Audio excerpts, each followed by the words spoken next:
Howard sat on the porch of Cabin 9, flipping through the newest entries in the journal. As always, he found himself thinking of Clay, wondering where life had taken him, and whether the deep ache that once clouded the young man's eyes had finally healed.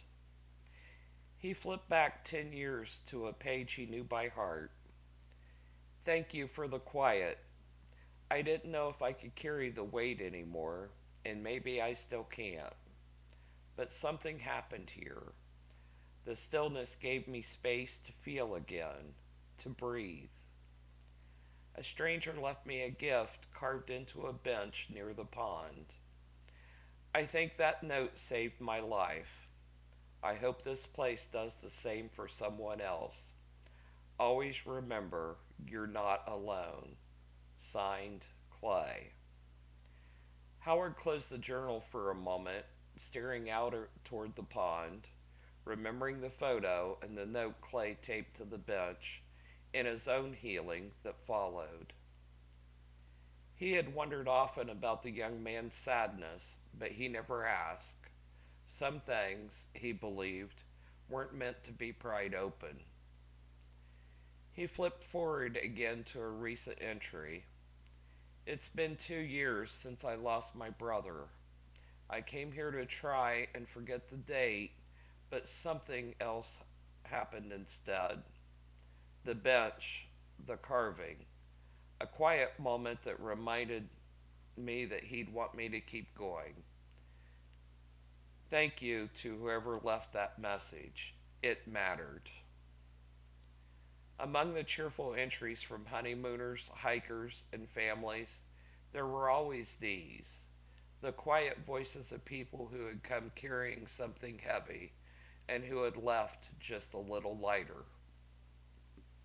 Howard placed the journal back on the shelf, finished dusting, and moved through the small cabin with ease. A couple had checked out early due to an emergency, leaving him with a rare, last-minute vacancy. Back at the office, he poured a glass of iced tea and sat on the porch. The afternoon was warm, softened by a gentle breeze. He liked these moments. The business kept him busy, sometimes too busy. He hired managers, but none had worked out. No one saw the place as he did. None appreciated the quiet and solitude this place offered. One even suggested removing the journals and replacing the benches with steel ones. She called the carving on the bench a dumb idea. He let her go immediately. The mix of joy and sorrow, light and dark, was what made this place special. Healing didn't happen in perfect places. It happened in real places. His phone rang. "Hello, Howard's Pond," he answered. A man's voice on the other end. "Do you happen to have a cabin available for a few days?" Howard smiled. "As a matter of fact, I do. Cabin 9 just opened up today. 7 days. Perfect. I'll be there in an hour." Howard didn't catch the man's name. He didn't ask for a deposit. He never did. This wasn't that kind of place. He shifted the tables and chairs to the other side and finished sweeping the porch floor and sat down again. The car pulled slowly into the lane. The man who stepped out looked to be in his late 30s or early 40s. Confident, calm, familiar. Howard rose from his chair. "Could it be?" Howard whispered. The man looked up. "Howard?" Howard's heart lifted. "Clay!" They embraced like long-lost family. Clay's eyes were brighter now, his shoulders straighter. "How have you been?" Howard asked. "A whole lot better," Clay said. "Thanks to you." "Would you like some tea?" Howard asked. "Sure," Clay said, taking a seat. Clay explained he now lived in Buffalo, had a meeting in Columbus, and couldn't be that close without stopping in to visit. Howard chuckled. Buffalo? That explains why you look weathered but well. That kind of cold either breaks you or makes you tougher. The saying is true, Clay said, adding, Buffalo has two seasons, winter and August. They both laughed. They chatted for a while. Howard told Clay he carved the saying into additional benches. Still move them around? Clay asked. Howard chuckled. The cleaning crew does now, he said, adding, they looked at me like I had two heads when I requested it, and I didn't bother explaining. They both laughed deeply. He explained they were now booked solid every day, every month, every year. He said, well, all but cabin 9. He has a couple coming in next week, but didn't take any additional bookings as he kept it open as he wants to upgrade the bathroom. He also told Clay about putting in additional ponds, explaining that way people can have more privacy if desired. Clay said, well, I'm glad 9 is open now. Howard smiled. Let's get you settled. That night, Clay brewed a cup of decaf coffee and sat at the table in cabin 9, journal in hand. He flipped back to his old entry.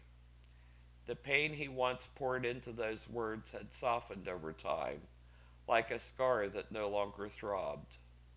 He read the notes that followed, a quiet reverence in his chest. The carving had helped others. Howard's kindness had helped him. He knew now he hadn't just survived, he had healed. The next morning, Clay awoke to the sound of birds and rays from the morning sun instead of a blaring alarm. He brewed coffee, stepped outside, and let the warm air wash over him. The view hadn't changed. Trees, hills, quiet. He walked the trail to the bench, ran his fingers over the words. The bench didn't creak beneath him, and his shoulders didn't sag. A rabbit darted through the brush, a squirrel climbed a nearby tree, and geese drifted across the water. Everything was still in motion. Back at the office, Howard greeted him with a cup of coffee. Still take it black? Clay grinned. Always. They sat together under the morning sun. I've been meaning to come back for a long time, Clay said. You helped me more than you'll ever know. I was in a really bad place, and somehow you and this place, you made it bearable. Howard nodded slowly. You helped me too. That note you left, it reminded me why I bought this place, why it matters. Clay shared a little of his journey before arrival 10 years ago. How he'd left a job in New York City, drove aimlessly west, stopped in Nelsonville to eat at a diner. His waiter told him about this place.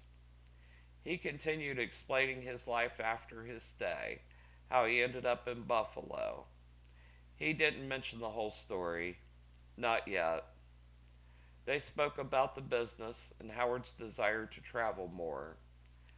I'm ready to slow down, but I won't hand this place off to some corporate chain. They'd gut the soul right out of it. Those words resonated hard with Clay. This new company was draining the life out of him. Although they cared more about the safety of their products than the last, they cared too much about their soaring profits and the value of their stock. He was tired of the cold, gray corporate world. Clay leaned forward.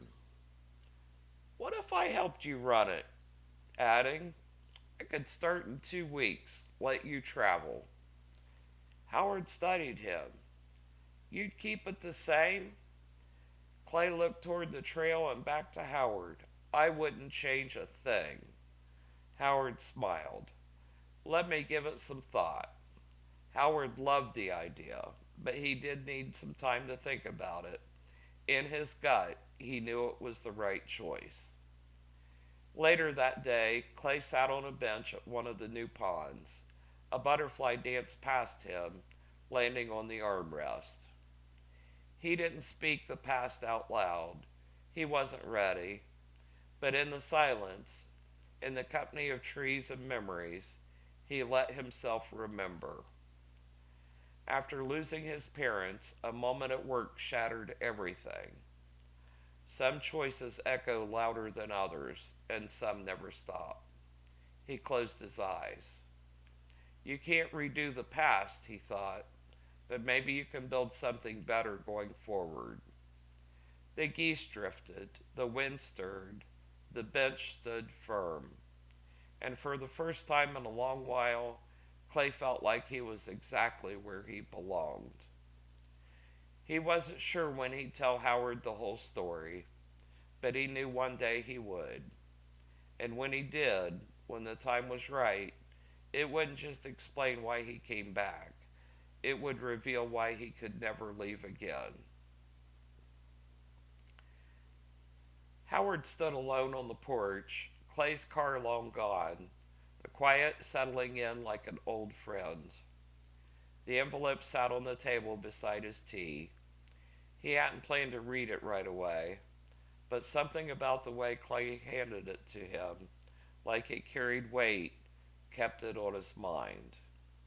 He picked it up, unfolded the letter, and read. Once, twice. Then he leaned back in his chair, eyes on the trail that led towards Cabin 9. A cardinal landed on the porch rail. The wind stirred in the trees. Somewhere down by the pond, geese murmured. Howard didn't speak. He just let the stillness wrap around him. Then, almost to himself, he said, "You're not alone anymore, Clay. Not now." He folded the letter, tucked it into the journal on the office shelf, and sat a while longer. The breeze lifted, carrying with it a sense of peace and something else. Hope. Please click the notification bell to be notified to hear more about Clay and Howard and more stories by Hocking Hills Granny. Also, likes and shares are greatly appreciated. Thank you very much for listening.